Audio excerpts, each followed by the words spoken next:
Cascade Media. What's up, Kansas City? We have Mrs. Wainwright with us this morning, Reverend Wainwright. Okay, so how are you doing today? I'm good. All right, then we're here today to pay tribute to my friend Pastor Hartsfield, and we wanted you to come in and talk about the legacy and Reverend Hartsfield. And our focus word is change, you know, because he made a lot of changes in our community, and I'm pretty sure that he went through a lot, just trying to make it better for us. And he was a man, so a man has stuff going on with himself too, right? Sure. All sure. right then. And so you've been involved with some good men. You got 2 boys, and you got 3 boys. 3 boys. You got 3 boys. yeah. Our good friend Calvin Wainwright. So hello, Calvin. How you doing today? So why don't you tell us a little bit about your relationship with Pastor Hartsfield? Dr. Hartsfield was, to me, just a change agent. You said your focus is on change, and that's exactly what he was. I remember him when I was a little girl, as pastor of Metropolitan Baptist Church. I went to Emmanuel Baptist Church with Dr. W.H. White, and it was an annual fellowship that our churches would have, but just seeing him always the same, always concerned about our community, always concerned about preachers and congregations. That's what I saw in Dr. Hartsfield. So having had that experience with him as a little girl growing up, and now in my 60s, just to see the changes that he made in our community with civil rights, the changes that he made among preachers through founding the Concerned Clergy Coalition over 35 years ago. When you talk about change and dealing with the racial disparities that were happening in our community, Dr. Hartsfield was that person that, aside from being a Baptist preacher, he was a community leader. He was an activist. He was that person that went beyond the 4 walls of the local church to do what was necessary in our community. And I bless God for Dr. Hartsfield. When you said outside of the walls of the church, so you know his impact was inside and outside. Both. So when you say that, he was concerned about a person's whole body, mind, body, soul, and spirit. Give me a little bit on that. He was a fantastic pastor, singer, preacher, orator. You know, when it comes to what he did inside the church of building Metropolitan Baptist Church over the past 40-something years, he had that. God had anointed him to do that. And outside of that, when you talk about the holistic approach of dealing with mind, body, spirit, soul, the economic system, the racial system, you know, just wanting the people in our community to be the best that they could be and to have adequate, equal opportunities. That's what Dr. Hartsfield wanted, and that's what he fought for throughout his life. Mm-hmm. Was he kind of like your mentor?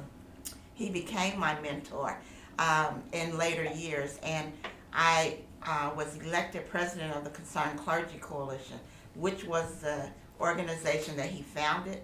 I was elected president in November 2015.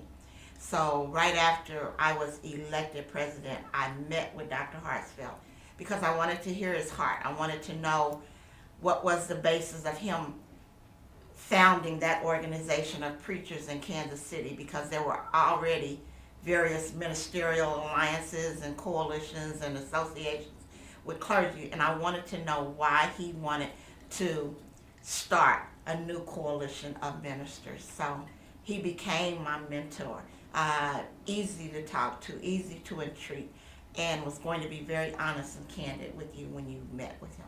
You know, that's very interesting that you would say that when you became president that you went and had counsel with him and built a relationship with him based upon the experience that you were having at that moment being president of Concerned Clergy. That's kind of a little bit unusual for our community because sometimes we get into leadership role, and we never reached back to talk to our who was there. Wow.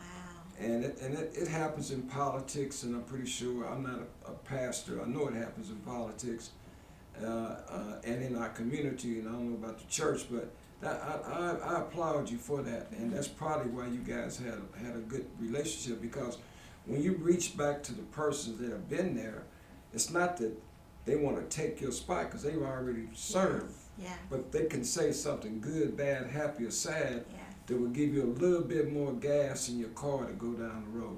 I tell you, there was no way that I was going to, first, I was the first female president of the organization, so there was no way that I was going to just step into that position without wanting to have conversation with the one who founded it.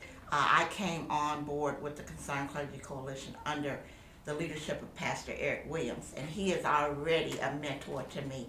And then I stayed under the subsequent leadership of Pastor Michael Brooks, who is my friend, my brother.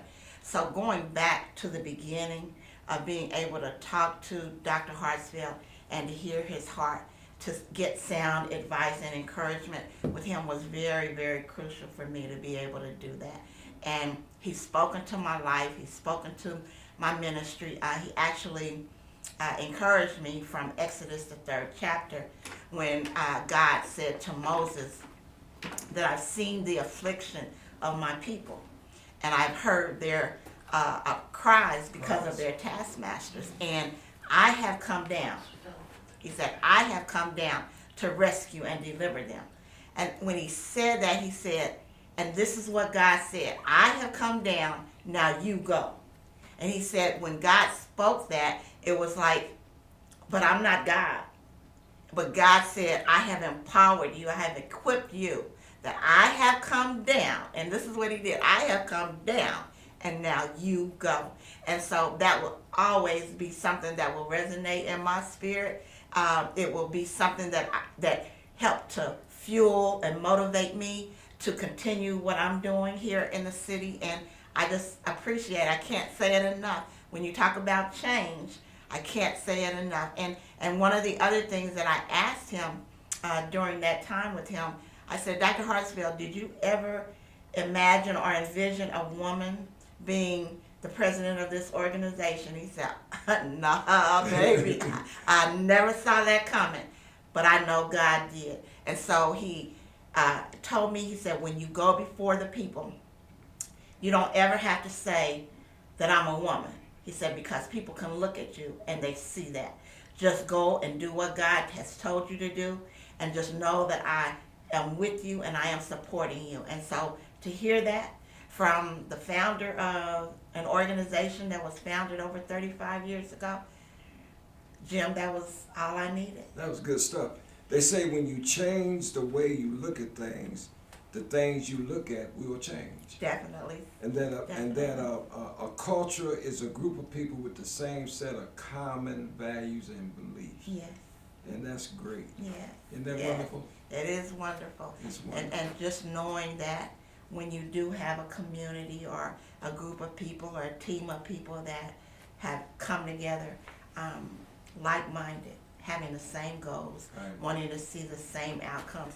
We may not have the same methodology in doing it, Yes. but we know that we want to see the change, Yes. and we want to be the change that we desire, that we talk about.